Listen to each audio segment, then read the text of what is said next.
2025년 7월 30일, 중국 수도 베이징은 단 몇 시간 만에 물속에 잠기며 침수 대재앙이라는 말로도 부족할 만큼 참혹한 사태를 맞이했습니다.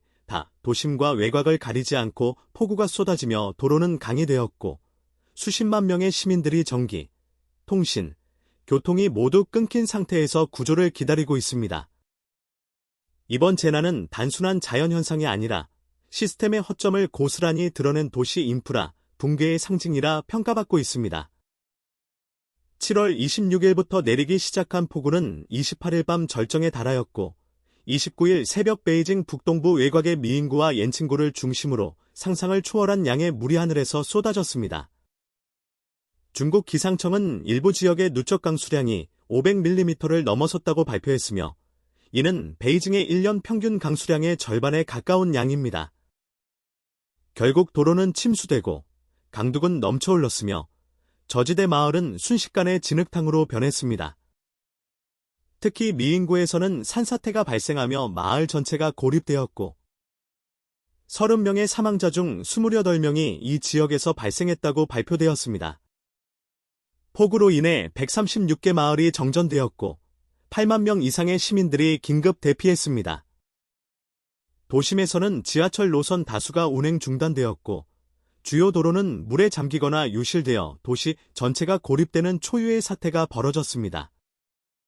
SNS에는 실시간으로 도시가 강으로 변했다는 사진과 영상이 쏟아졌습니다. 차들이 물살에 휩쓸려 뒤엎어진 장면, 전봇대가 쓰러진 거리, 냉장고가 500m 밖까지 떠밀려 나간 집 등 참상이 실시간으로 공유되며 충격을 주고 있습니다. 특히 미인구의 타이사이츠 마을에서는 주민들이 지붕 위에 올라가 구조를 기다리는 장면이 생중계되며 국민들의 분노와 슬픔을 자아냈습니다. 52세 주민 팡 씨는 냉장고가 500m나 떠내려갔다. 이렇게 큰 홍수는 살면서 처음 본다며 참담한 심경을 토로했습니다. 또 다른 주민 자오 씨는 아침에 눈 뜨자마자 집이 물에 잠겼다. 엄마와 함께 진흙을 퍼냈지만 감당할 수 없었다며 울먹였습니다. 그녀는 몇 벌의 옷만 챙겨서 언덕으로 도망쳤다. 집에 돌아와 보니 모든 가전이 진흙에 뒤덮여 있었다고 전했습니다. 이번 사태는 단순히 중국 내부의 재난을 넘어 세계적인 충격을 불러일으켰습니다. BBC, CNN, 네케, 엘리몬드 등 전 세계 주요 언론들이 베이징 침수 사태를 긴급 톱뉴스로 보도하며 기후변화가 만든 재앙의 경고장기라고 규정했습니다. 일본 아사히 신문은 중국 수도의 방제 시스템이 이토록 무력하다면 동아시아 전체가 위기라고 논평했고 독일 타게스 슈피겔은 거대 도시도 자연 앞에서는 무력하다며 세계 도심 인프라 재점검을 촉구했습니다. 기자가 바라보기에 이번 베이징 침수 참사는 단순한 자연재해가 아니라 인재입니다. 기후변화의 예측은 오래전부터 있었고 중국 당국 역시 기상 이상이 잦아질 것이라고 수년간 경고해왔습니다. 그런데도 왜 베이징이라는 세계 10대 도시가 이처럼 무기력하게 무너졌을까요? 우리는 질문해야 합니다. 도시계획은 왜 실패했는가? 방제 인프라는 어디까지 준비되었는가? 미리 경보 시스템이 있었더라면 수십 명의 목숨을 구할 수 있었던 것은 아닐까요? 중국 당국은 격대급 폭우라는 명분 뒤에 숨을 것이 아니라 이 재난을 기점으로 도시의 기후 회복력, 리질리언스를 근본부터 재점검해야 합니다. 더 늦기 전에 말입니다. 중국 국가주석 시진핑은 28일 밤 긴급 지시를 내리며 최악의 시나리오에 대비하라고 명령했습니다. 하지만 현장에서는 이미 너무 늦은 감이 있습니다. 미윈 저수지에서는 긴급 방류가 시작되었고 주민들에게는 문자로 당장 대피하라는 경고가 날아왔지만 일부 지역은 이미 고립되어 탈출이 불가능했습니다. 베이징 시정부는 29일 오전 모든 학교 폐쇄, 공사 중단, 야외 활동 금지 명령을 내렸으며 도심 관광지는 모두 폐쇄되었습니다. 그러나 많은 시민들은 경보가 하루 이틀만 빨랐더라면 이라는 아쉬움을 토로하고 있습니다. 기자는 묻고 싶습니다. 이번이 마지막일까요?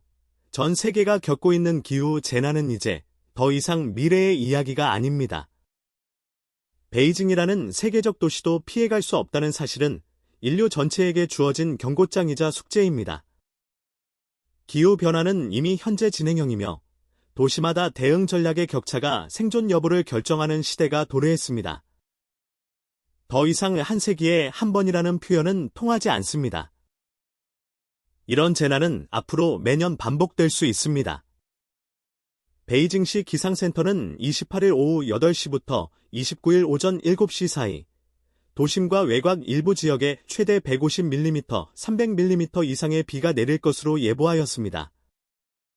이는 단 하루 만에 내릴 수 있는 기후 재난급 수치로 특히 미윙구, 옌칭구, 화이루구 등 산악 지형을 따라 형성된 지역에서는 산사태, 급류, 토성류 등 복합 재난의 가능성이 매우 높은 것으로 분석되었습니다. 저지대 역시 안심할 수 없는 상황입니다. 창핑구, 퉁저우구, 펑타이구 등 도심 저지대 지역은 이미 배수 능력을 상실했으며 대규모 도심 침수가 우려되는 상황입니다. 한편 베이징과 인접한 허베이성 또한 동일한 폭우의 영향을 받아 대규모 피해가 속출하고 있습니다. 중앙정부는 곧바로 재난 대응 사급 비상 체계를 가동했으며 피해 복구를 위한 긴급자금 5천만 위안, 약 700만 달러를 지원하기로 결정했습니다. 허베이성 바오딩시 푸핑현에서는 25일 오후부터 26일 새벽 사이 기록적인 폭우로 인해 하루 강수량 신기록이 갱신되었고 이로 인해 2명이 사망, 2명이 실종되었습니다. 같은 시의 이현에서도 일일 강수량이 연간 평균 강수량에 필적할 정도로 급증하며 지역 전체가 일시적인 고립 상태에 빠졌습니다. 기자는 이 상황을 단순한 기록 경신기나 100년에 한 번이라는 식으로 보지 않습니다. 이는 명백히 기후재난의 서막입니다. 폭우와 홍수가 특정 지역이 아니라 북중국 전역을 동시에 마비시키고 있다는 점에서 단순한 재난이 아니라 국가 인프라의 구조적 취약성을 폭로하는 사건입니다. 이번 사태는 미래의 재난이 아니라 지금 우리가 겪고 있는 현재 진행형 위기이며 앞으로는 이런 상황이 더 자주, 더 심각하게 찾아올 것이라는 경고로 받아들여야 합니다. 중국은 물론이고 전 세계 대도시들은 이제라도 대형 기후재난 시나리오에 맞춘 재설계를 시작해야 합니다. 지금 이 순간에도 빗물이 아닌 위기의 신호가 우리의 도시를 덮치고 있습니다. 이 영상을 끝까지 시청해 주셔서 진심으로 감사드립니다. 베이징 침수 참사는 단순한 재난이 아닌 우리가 마주한 기후 위기의 현실을 그대로 보여주는 경고입니다. 여러분의 관심과 경각심이야말로 다음 재난을 막는 첫걸음이 될 수 있습니다. 앞으로도 세계 곳곳의 재난 소식과 분석을 영상으로 전달드릴 예정이니 구독과 좋아요, 그리고 알림 설정까지 부탁드립니다. 함께 지켜보고 함께 대비합시다. 감사합니다.